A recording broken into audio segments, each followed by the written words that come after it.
আজকে আমরা গণিতের কিছু সূত্র সংক্রান্ত আলোচনা করব। তো দেখা যায় অনেক শিক্ষার্থী সূত্রগুলো রাত জেগে মুখস্থ করে, কিন্তু আসলে আমাদেরকে মুখস্থ বিদ্যাকে পরিহার করতে হবে যাতে আমরা নিজে থেকে সূত্রগুলো তৈরি করে নিতে পারি। সেই আলোকে আজকে আমি কিছু সূত্র তৈরি করব।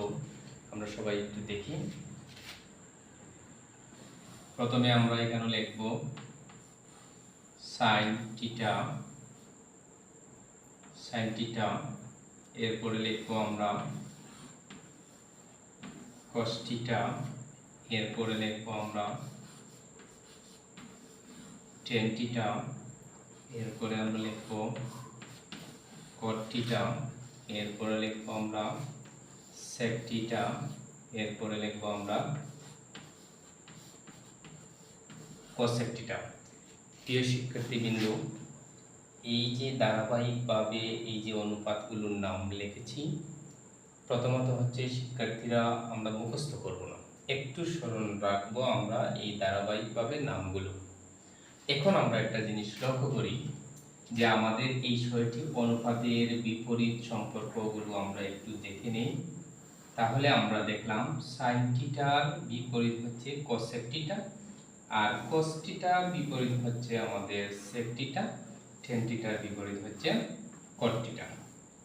প্রিয় শিক্ষার্থীবৃন্দ, এই বিপরীত সম্পর্কটা আমরা অনেকে জানি, কিন্তু এই বিপরীত সম্পর্ক থেকে আমাদের সূত্রগুলো তৈরি হবে। আমরা এখন হচ্ছে এই বিপরীত সম্পর্কের আলোকে আমাদের কয়টি সূত্র আছে আমরা একটু দেখি। প্রথমে আমি দিলাম এই জায়গাতে সাইন থিটা, একটা ইনটু চিহ্ন দিয়ে সেটার বিপরীতে কি আছে কোসেক থিটা, আমি ওই জায়গাতে লিখলাম কোসেক থিটা। তো শিক্ষার্থীবৃন্দ, খুব মনোযোগ সহকারে দেখতে হবে, আর রাত জেগে মুখস্থ করতে হবে না। দিলাম এটা সমান, যদি আমি একটা 1 দিলাম, এটা মনে রাখতে হবে, সাইন থিটা কোসেক থিটা সমান 1। এখন আমাদের যেহেতু এখানে ইকুয়াল আছে, আমরা ওই জায়গাতে কি ব্যবহার করব, বা ব্যবহার করব। লিখে আমি সাইন থিটা লেখার পরে আমি ইকুয়ালের পরে ওই 1টা ওই জায়গাতে দিলাম, আর কোসেক থিটাটা আমি নিচে নিলাম, কোসেক থিটা।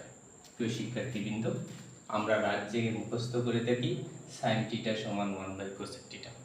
তাই আমি যদি ইজিলি সাইনের বিপরীত হচ্ছে কোসেক থিটা, তাহলে আমি অটোমেটিকলি বলতে পারবো সাইন থিটা সমান 1 কোসেক থিটা।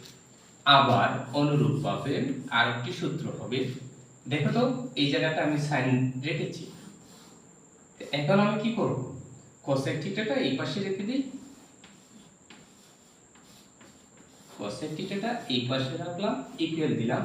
যদি এটা যদি এই পাশে রেখে দিই, তাহলে এটার মতো সাইন থিটার মতো এটাকে আমি ওই পাশে নিচে নিই, কি হবে আমাদের 1/কি হবে।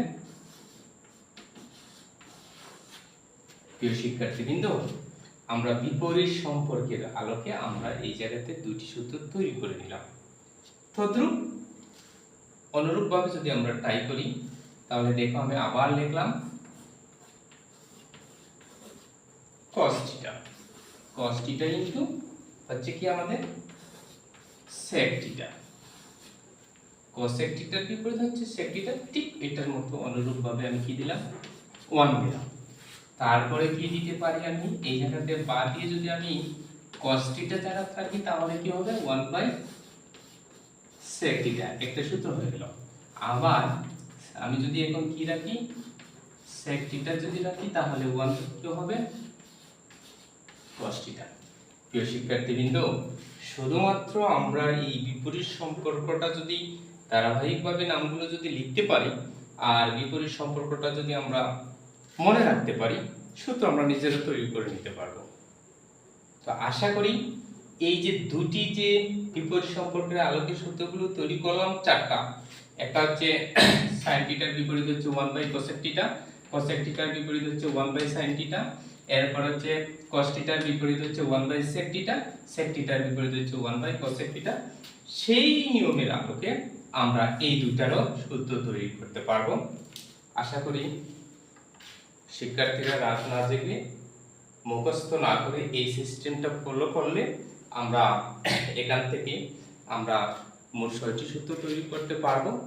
আর যারা আরও বেশি কৌশলগুলো জানার ইচ্ছা জাগে তাহলে আমাদের Doubari ideal Doubari confidence coaching সেন্টারে চলে আসবেন।